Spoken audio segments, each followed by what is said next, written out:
Vecinos y vecinas, amigos y amigas, ¿cómo están? Bienvenidos y bienvenidos una vez más a esta nueva edición de Estación Quintero, programa que semana a semana llevamos hasta vuestros hogares a través de la señal del Canal de la Costa y por supuesto a través también de nuestras plataformas sociales. Nos encontramos como siempre en el primer piso de nuestra casa estación en esta oportunidad para invitarles a que vengan en familia a conocer esta nueva exposición llamada Relato de una nueva mirada de las fotografías de Carolina Brito Durán. Desde el 16 de noviembre hasta el 10 de diciembre vengan a conocer precisamente esta mirada distinta. Aquellas personas que han venido desde Haití en particular a hacer familia, a conformar un hogar a nuestra comuna. Es una experiencia visual muy interesante, con información que también estoy cierto será de interés para todos y para todas. Desde este lugar entonces comenzamos desde ya a revisar las informaciones y en primer lugar quiero contarles que la Posta de Salud Rural de Loncura trabaja incansablemente para cuidar la salud de todos los vecinos y vecinas durante esta pandemia.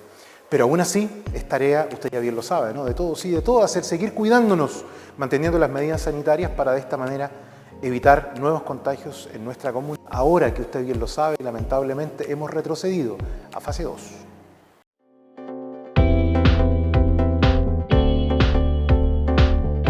Les recordamos a la población la importancia de acudir al vacunatorio para administrar la dosis de refuerzo, la que tiene como propósito mejorar la respuesta inmune que desencadenaron las primeras dosis en las personas, ya que el nivel de inmunidad va disminuyendo al pasar de los meses y a medida que ocurre esta disminución, el nivel de protección que puede entregar la vacuna en primera instancia se reduce. Por lo tanto, al administrar la vacuna de refuerzo, volvemos a estimular el sistema inmune y se vuelve a preparar para manejar adecuadamente la infección. La dosis de refuerzo se puede administrar de acuerdo a la indicación entregada por la autoridad sanitaria de nuestro país, la que se encuentra plasmada en los calendarios de vacunación que se actualizan semanalmente. Se recomienda acudir de a una persona al vacunatorio, a menos que realmente necesite asistencia o apoyo de algún familiar, como lo es el caso de menores de edad, personas con alguna discapacidad y adultos mayores con movilidad reducida. Es un mensaje de la Posta de Salud Rural de Loncura y la ilustre Municipalidad de Quintero.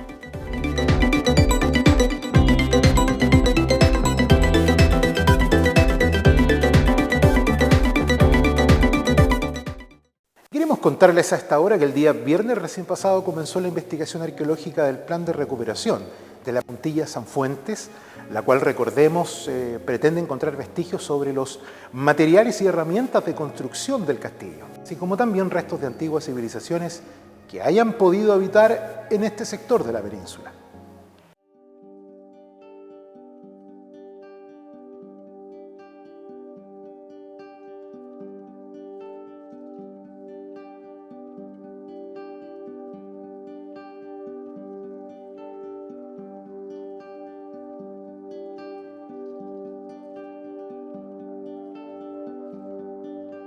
Este fin es poder caracterizar arqueológicamente lo que es el castillo de la Puntilla San Fuentes, tratando de investigar un poco cómo fue el proceso constructivo del castillo y si hay materiales culturales asociados a materiales arqueológicos, ¿no es cierto?, asociados al castillo, entendiendo los elementos arqueológicos no solamente como artefactos o elementos prehispánicos, sino también históricos e incluso subactuales. Las excavaciones son excavaciones arqueológicas, lo que se llaman como unidades de excavación arqueológica, y que son pozos, ¿no es cierto?, de 1 metro por 50 centímetros de ancho y que se excavan hasta el depósito geológico estéril, que eso significa hasta el depósito culturalmente estéril, ¿no es cierto?, hasta una capa de sedimento donde no tengamos materiales culturales, que puede ser el metro como mínimo o puede ser más abajo hasta donde encontremos algo. Pensamos que podemos encontrar materialidades históricas, ¿no es cierto?, restos de vidrios, losas, elementos metálicos, ¿no es cierto?, asociados con la construcción del castillo, que nos permitan poder asociar una temporalidad específica con estos materiales y también haciendo un estudio de los morteros de junta, ¿no es cierto?, los morteros de pega de los diferentes elementos que componen el castillo, cosa de poder saber una técnica, una tecnología de construcción que nos hable de una época en particular y de una época con tipo de construcción en particular. los resultados los vamos a tener, yo creo, en aproximadamente 2 a 3 semanas de terminado el estudio. Los resultados iniciales, ¿no es cierto?, de qué materiales culturales, qué materiales arqueológicos encontramos y su cantidad, etcétera.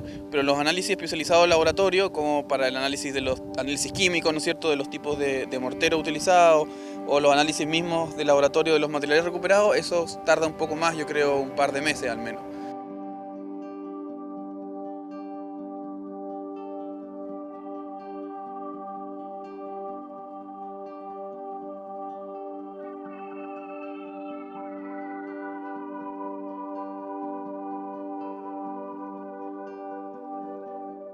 Y a propósito de esta información que acabamos de revisar, nos encontramos a esta hora con la encargada de patrimonio de la ilustre municipalidad, Eugenia Gaeta, a quien damos la bienvenida por acompañarnos. Hola, gracias buen por día. venir. Oye, a propósito de lo que acabamos de ver, qué fascinante, ¿no?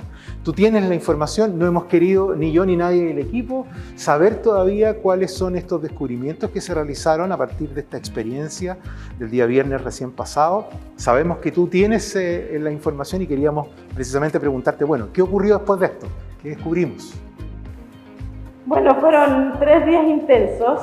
Se pensaba que íbamos a hacer 5 días, pero al final pudimos hacer todo el trabajo en 3. ¿En qué consistió todo ese trabajo? Fue hacer calicatas. ¿Ya? Los arqueólogos, bueno, para las personas que no saben lo que es una calicata, es una excavación pequeña, aproximadamente de 1 metro, y que llegamos en algunos sectores a tener 1,80 metros, 2 metros, las más profundas. ¿Qué es lo que se busca con esto? Es ver a través de las capas de la tierra los hallazgos que se pudieran encontrar para que dieran algunas luces de la etapa constructiva o de los sucesivos procesos que tuvo la puntilla. Perfecto.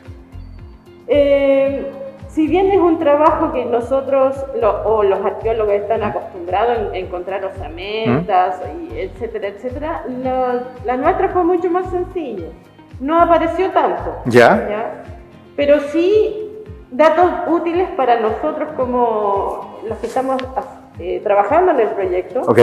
Porque, por ejemplo, salieron distintas capas de maicillo, 3 distintas, de distinta textura, color y formulación en las capas de la tierra. ¿Ya? Eso quiere decir que la puntilla fue rellenada 3 veces.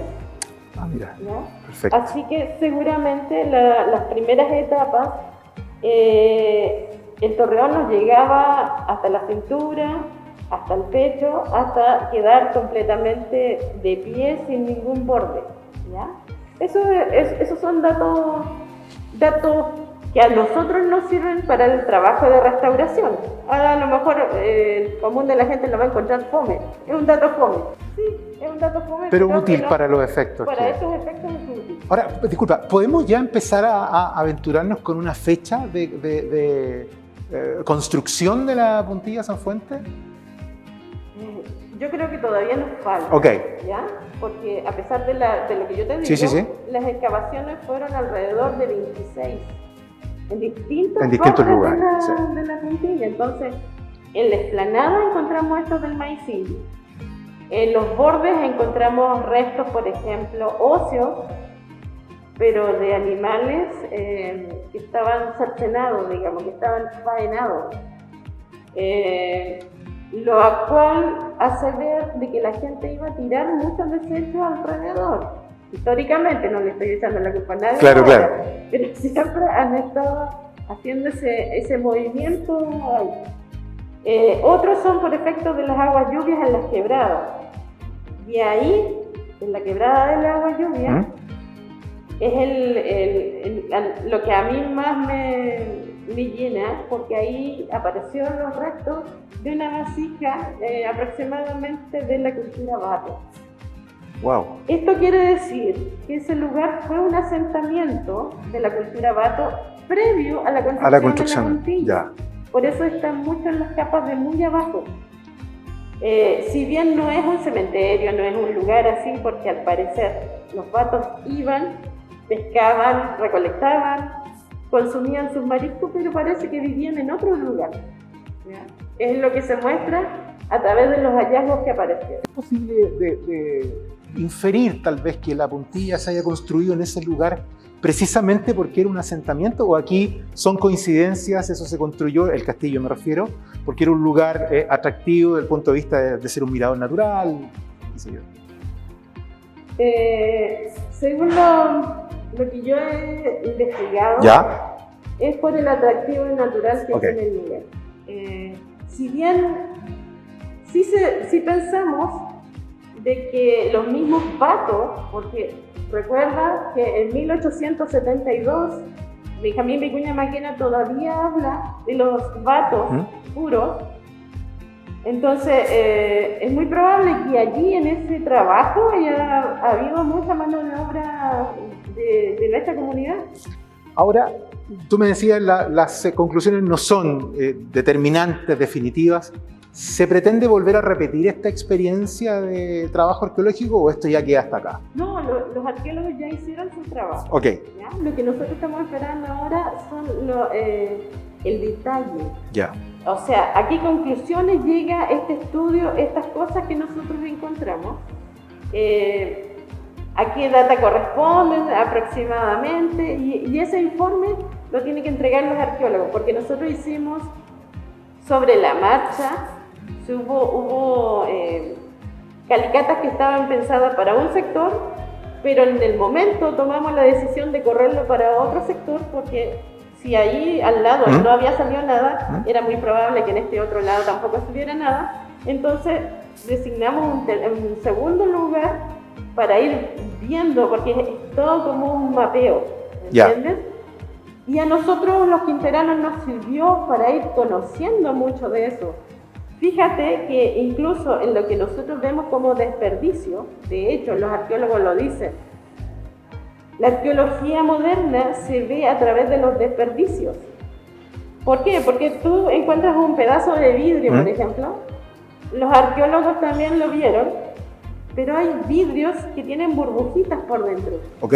Entonces eso determina la fecha de construcción de ese vidrio y por qué había llegado ahí, más o menos en qué época. Cosas que para nosotros pasan desapercibidas, estos ojos expertos sí lo ven, lo reconocen.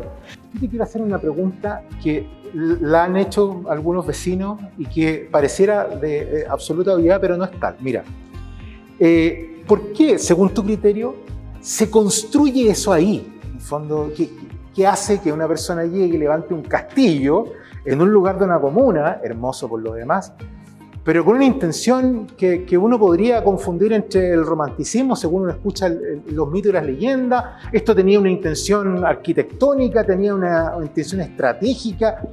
¿Cuál, a tu criterio, es el sentido final de esta construcción? Bueno, mira, yo que he estado ahí metida en los libros, en todo lo... estas eran las bases para construir una casona grande arriba. ¿Ya? Porque lo que los mismos arqueólogos vieron es que esto es un torreón, no es una construcción como un castillo.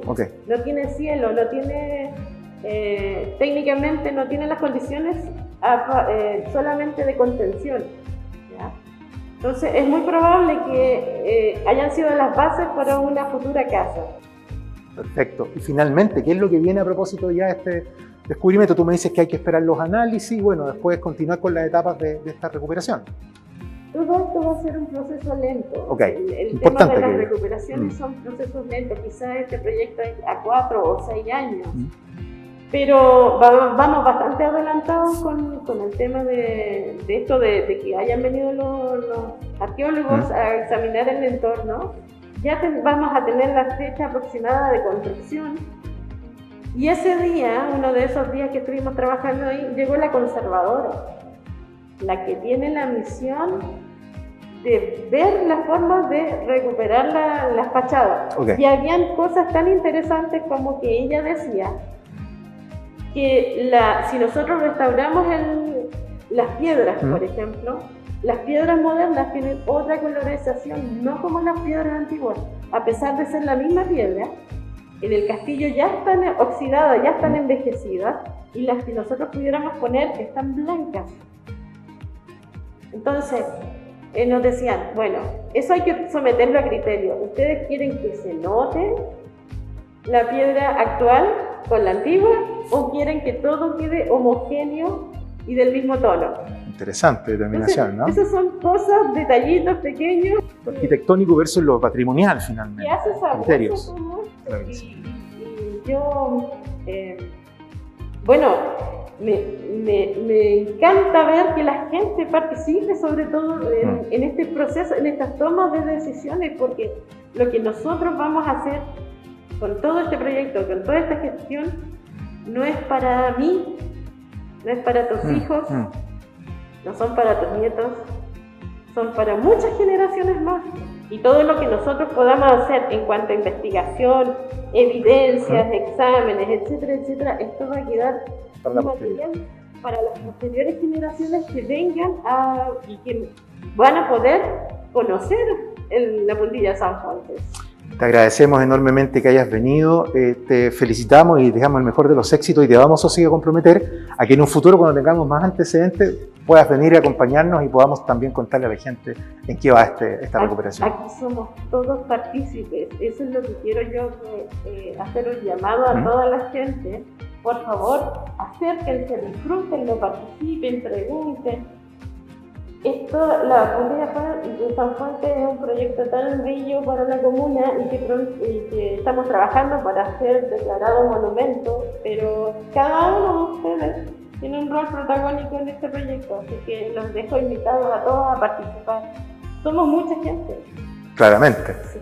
A lo mejor, si nosotros cada uno pusiéramos nuestra piedrita en el torreón para recuperarlo. Además de simbólico, sería un aporte a una recuperación y reconstrucción de algo que es tan nuevo, ¿no? Bien.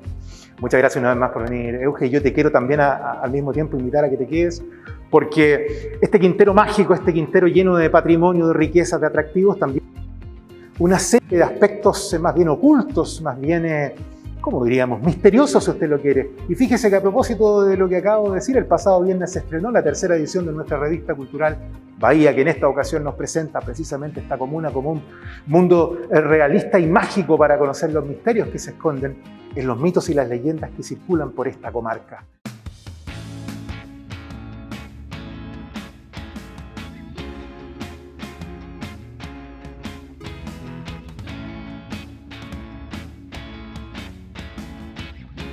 Quiero más que nada felicitar el equipo, es un tremendo equipo el que está realizando la revista. La gráfica ha quedado pero espectacular. Cada uno de los contenidos han sido muy bien manejados, muy bien acotados. Si bien no es algo muy extenso, pero la investigación y todos los hechos que ahí relata la revista son verídicos. El tema de esa magia, de esas místicas, del ocultismo y todo lo que se vivió en Quintero y que todavía sucede, vale la pena conocerlo. Quintero está lleno de magia, lleno de historias, lleno de relatos, lleno de avistamientos. Es cosa de mirar el cielo, por ejemplo, o ir a darse una vuelta a esos puntos que son referenciales geográficamente. Estamos dentro de una zona que es un triángulo que es bastante, muy poderosa en el sentido de los avistamientos de ovnis, por ejemplo. También las leyendas que nacieron en torno a los tesoros piratas. También, de hecho, hay evidencias escritas y de las sesiones de espiritismo que realizó la señora Victoria Subercasó para comunicarse con su esposo fallecido, don Benjamín Vicuña Maquena. Y eso está aquí en Quintero. Eso pasó en Santa Rosa de Colmo, que es parte de nuestra comuna. Entonces, este capítulo de la revista es muy importante porque viene a romper un montón de mitos y hacer conocer un montón de vivencias que la gente ve muy lejana. Pero en realidad basta con salir de repente a un espacio místico, a un espacio de luz, y uno puede sentir todas estas sensaciones. Quintero es mágico.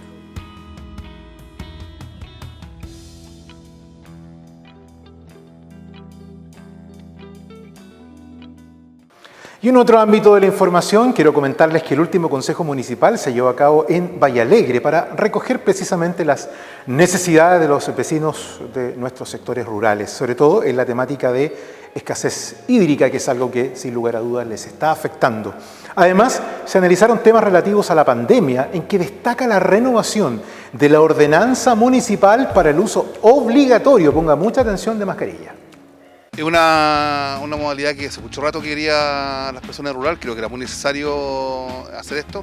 Agradecer a la señora María Torres y también a la señora Yolanda, que es la presidenta de la Junta de Vecinos de Vallalegre, que nos prestaron este espacio, ¿cierto? De poder sacar el consejo una vez al mes a terreno, porque es más fácil que nosotros vengamos al rural que el rural trasladen todos los vecinos. Estuvieron dirigentes de todas las localidades y el punto central, obviamente, la escasez hídrica. El punto central pudimos hablar con algunos temas de conectividad, trajimos al director de obra hidráulica, trajimos al director de vialidad por el tema de la conectividad. Se aprobaron algunas ordenanzas nuevas, escuchamos las necesidades, creo que un consejo muy productivo, y finalmente comunicar a toda la comunidad que hoy día se votó nuevamente en el consejo la renovación del uso obligatorio de mascarilla en la comuna hasta que esté esta alerta sanitaria. Por lo tanto, se arriesgan, los que no usen mascarilla, se arriesgan a una multa de una UTM, que estamos hablando ahí cercano a los 50.000 pesos. Por lo tanto, si nosotros vemos a gente en el centro o en cualquier parte de la comuna sin la mascarilla correctamente, vamos a pasar las multas, porque ya estamos cercanos a las 100 personas hoy día que están con COVID. Por lo tanto, no queremos llegar al verano con un cierre del comercio como estuvimos parte del año pasado, y eso significa fiscalizar más. Lo vamos a hacer, no hay ninguna amenaza, solamente queremos cuidar la salud y también cuidar las fuentes laborales de todas las personas.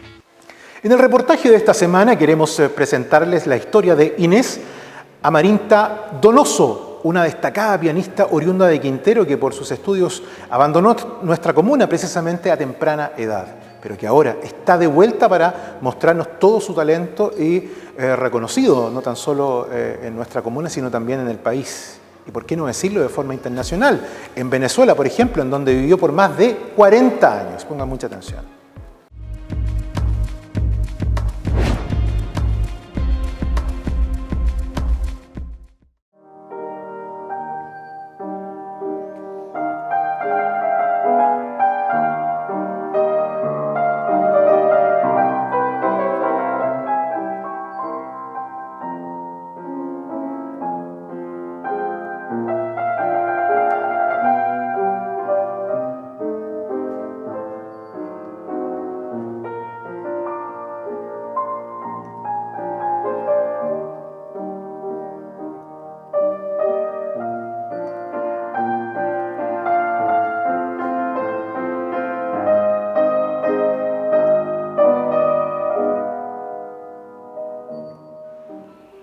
Me llamo Inés Araminta Margarita Donoso González y nací en el año 1945 aquí en Quintero.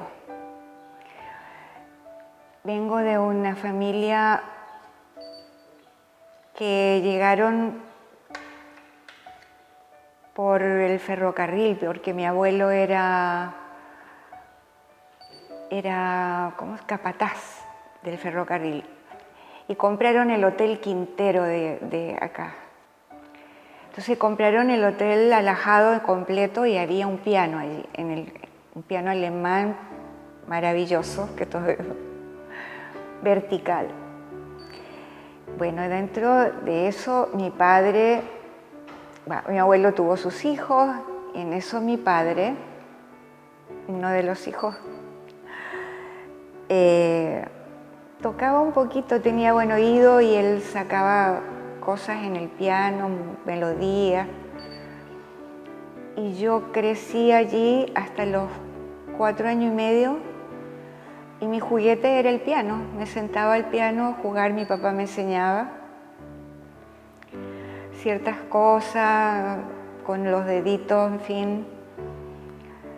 Y fui yo como desarrollando solita después, buscando melodías que escuchaba en la radio, según lo que me cuentan, yo iba al piano y trataba de sacarlas, haciendo tan pequeñita, ¿no?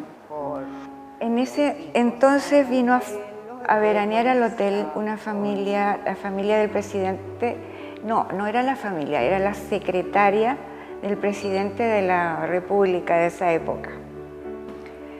Gabriel González Videla creo que era, o otro, no recuerdo bien.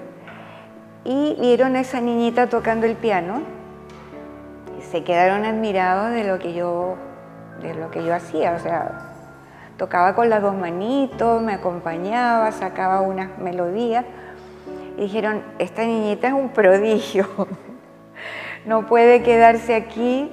Entonces se quedaron muy preocupados, que tenían que educarme de alguna manera en la música, porque según ellos era un talento, pero un prodigio. Convencieron a mis padres para llevarme a Santiago, buscarme una escuela donde yo pudiera estudiar música. Así fue como yo salí de Quintero. A los 5 años me encontraron una escuela, que es la Escuela Experimental de Educación Artística, donde prácticamente yo era una bebé prácticamente. Entonces me dejaron internada allí y mi tutor de piano era un tremendo profesor, se llamaba Alberto Spiking Howard. Entonces yo crecí en ese internado, tuve interna como 12 o 14 años creo que fue. Y después con los años me vine a enterar que esa escuela fue creada prácticamente para recibir a todos los niños del país que tuvieran condiciones artísticas, ya fueran en las diferentes áreas, ¿no? De pintura, música. La formación de esa escuela llegaba hasta... Salíamos como profesores normalistas de música. No tenía más, como más proyección, ¿no? Entonces, salíamos y nos graduábamos allí en esa escuela, salíamos pero a la escuela normal para ser profesores. A mí me sacaron antes porque mi mamá no quería que yo fuera profesora y por todo lo que le decían que yo tenía las condiciones para ser pianista intérprete. Entonces me sacaron de ese internado y me llevaron al Conservatorio Nacional de Música de la Universidad de Chile para seguir mis estudios allí. Me dediqué a estudiar en el conservatorio con Flora Guerra, que es una de las pianistas chilenas más grandes que ha habido en esta época, ¿no? En la época de estudio.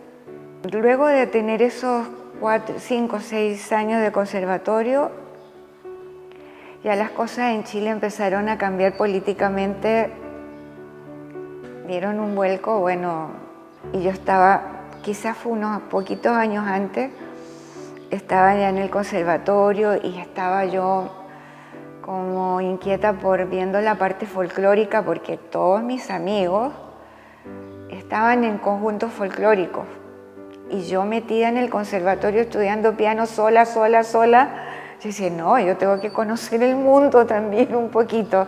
Entonces dejé el piano un poquito de lado, suspendí y me dediqué al folclore.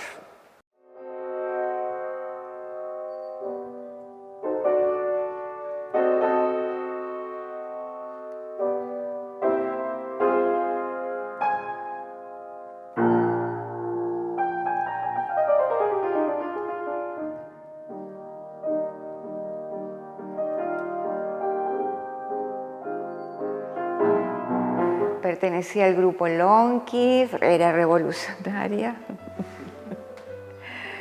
Y hicimos cosas lindas, grabamos discos. Estuvimos acá en el Festival de Viña del Mar, sacamos un tercer lugar también de premio en la parte folclórica. Y ahí tuve unas etapas muy lindas y muy enriquecedoras, ¿no? Cuando regreso al conservatorio, después de tanta ausencia, la profesora que ya era directora en ese momento, yo le digo, profesora, vengo a reincorporarme porque quiero seguir estudiando. Entonces me dice, ¿te sacaste los millones? Eso me dio rabia y me dio risa y me dio rabia, ¿no? Bueno, no, le dije yo, pero yo tengo que seguir porque es lo único que yo sé hacer. Yo quiero terminar mis estudios. Mira, me dijo, si te sacaste los millones, puedes seguir. Pero ¿para qué si? ¿Para qué vas a seguir? Me dice, si no eres millonaria. O sea, eso... Yo era como adolescente todavía y eso me cayó pésimo. Y me dio rabia y no regresé.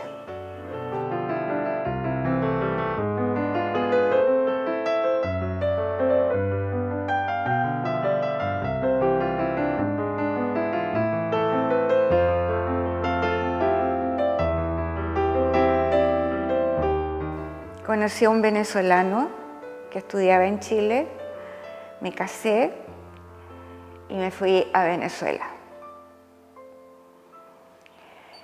Llevé mis papeles del conservatorio y en Venezuela me escucharon también tocar. El director de la Escuela de Música de Caracas. Me presenté, toqué la última que toqué en el conservatorio de examen, un pedacito de una sonata de Beethoven, que me hizo tocar muy poquito. Ya me dijo suficiente. Entonces me dice, mira, yo te voy a dar clases, no te voy a cobrar nada, pero eso sí, vas a hacer todo lo que yo te diga. En 2 meses te tienes que poner en training como yo quiero que lo hagas. Si dentro de esos 2 meses no rindes, a lavar platos. Bueno, eso fue que llegué donde estudiaba piano en Venezuela porque no tenía piano en casa, pero había un museo del teclado que era una maravilla. Habían pianos de todos los del año 1800, pianos de cola que empezaron a salir recién. Entonces en ese museo me abrieron las puertas para estudiar algunas horas. Empecé de a poquito. Después poco a poco me empezaron a dar más tiempo, ya con más confianza. O sea que me quedaba yo a veces 8 horas enteras para poder cumplirle al profesor Evencio. Empecé a hacer música de cámara, acompañar cantantes, porque ahí en ese museo llegaban y hacían presentaciones también, en vivo, todo ahí con los pianos de la época. Eso era una maravilla, ¿no? Sobre todo cosas líricas, cantantes líricos y empecé, me pagaban, empecé yo a trabajar así, me contrataban las cantantes para acompañarlas. Y yo dije, bueno, ya, voy a seguir yo sola, aprendiendo, ya creo que tengo suficiente. Y realmente me fue muy bien porque luego empecé a conocer otros pianistas y trabajé como profesora en una escuela de música donde la directora era pianista. Hicimos conciertos a 4 manos, a 2 pianos.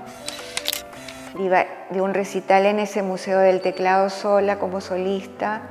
Es un repertorio muy lindo y poco a poco me empezaron así como a abrir puertas y empecé a tener y hacer mucha música de cámara, acompañar violinistas, cantantes, lo que apareciera en el camino. Realmente Venezuela se portó bien en el sentido que no me exigió títulos, porque teníamos que tener en los convenios de la Haya. Haya es el que existe, no el de Andrés Bello. Entonces yo tenía un poquito de problemas con los estudios, para que me revalidaran. Bueno, me quedé viviendo el resto, 22 años, a ver, creo que fueron 20 en Caracas y 22 en Maracaibo.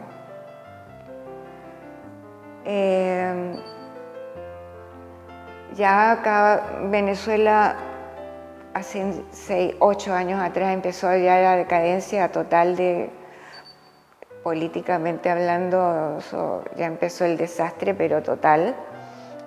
La calidad de vida estaba, pero cada vez empeorando. Y yo seguía trabajando en ese conservatorio y daba clases en la Universidad Católica Cecilio Acosta de Maracaibo, donde yo trabajaba de lunes a viernes 8 horas diarias, desde las 7:15 de la mañana hasta la 1 de la tarde, más o menos 2 de la tarde a veces. Y tenía 3 tardes en el conservatorio.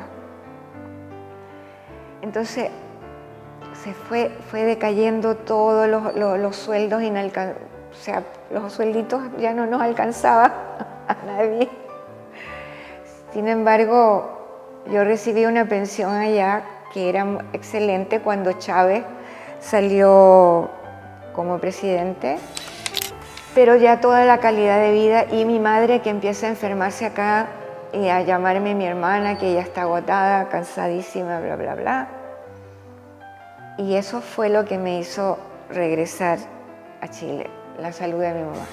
Bueno, me vine de Venezuela para... mi madre afortunadamente todavía está bien, viva, y entonces empecé ya como a sentirme más tranquila y empiezo a asomarme a Quintero, a reconocerlo, y me encuentro con este cambio que ahora es una casa cultural, y veo el piano. ¡Oh! Casi me morí de la emoción. Y conocí a estas señoritas tan lindas, Marcela, que me recibieron, y Magdalena, creo que estaba al lado. Eso adelante, entonces le pedí permiso para tocar un poquito el piano.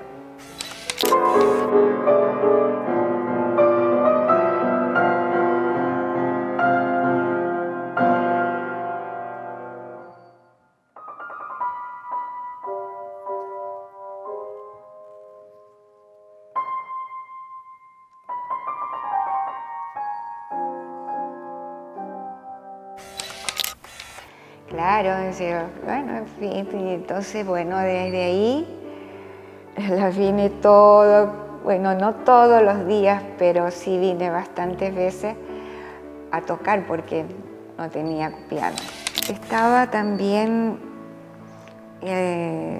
Job Félix, que él prácticamente me entusiasmó, me dice, pero mire, y el director también, el presidente, que porque yo no, o sea, que podía tocar si yo permitía para que la gente me escuchara, en fin.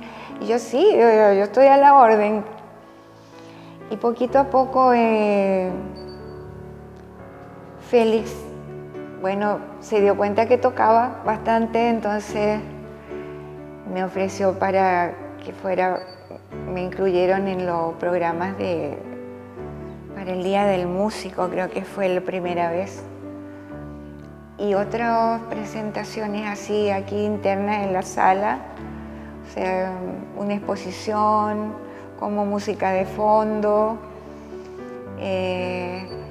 Bueno, y así empecé aquí a hacerme como dueña del espacio, feliz, para poder retomar, y que me hizo muy bien porque pude ponerme como en training otra vez.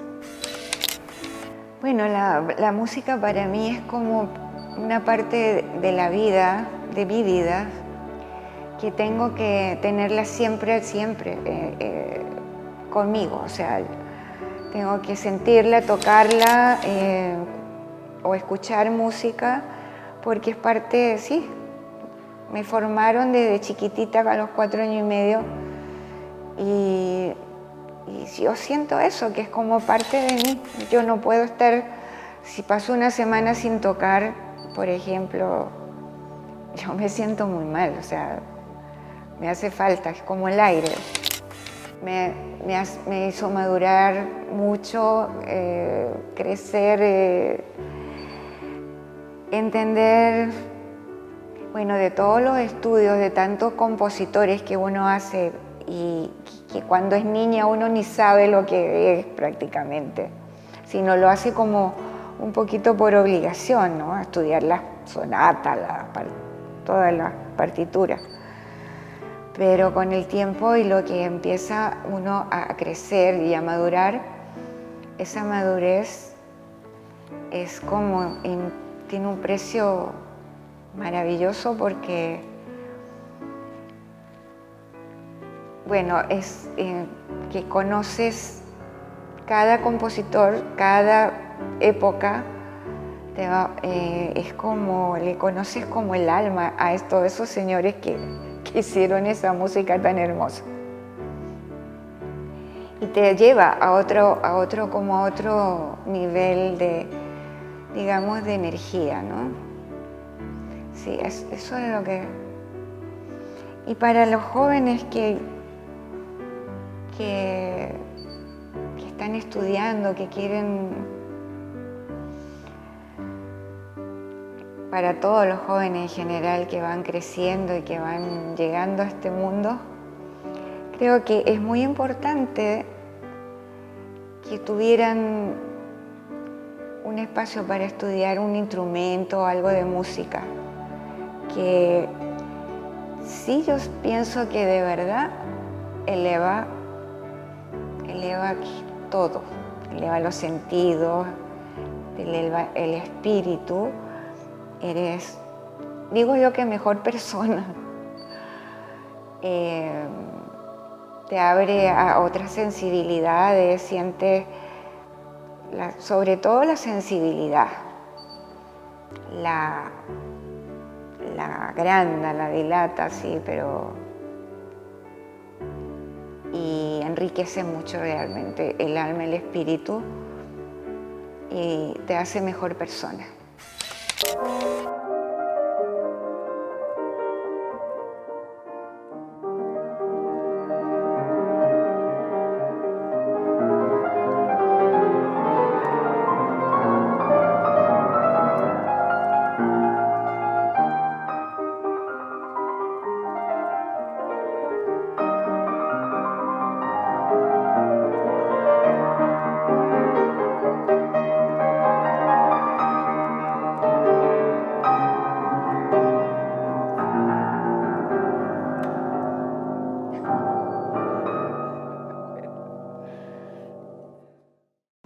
Estamos llegando al final de esta edición de Estación Quintero. Gracias por habernos acompañado. Les invitamos, como siempre, a seguir informándose a través de nuestras plataformas sociales. Nos vamos a volver a encontrar en este mismo lugar la próxima semana, si Dios así lo quiere. Un abrazo cariñoso, a seguir cuidándose. Bendiciones para todos y para todas.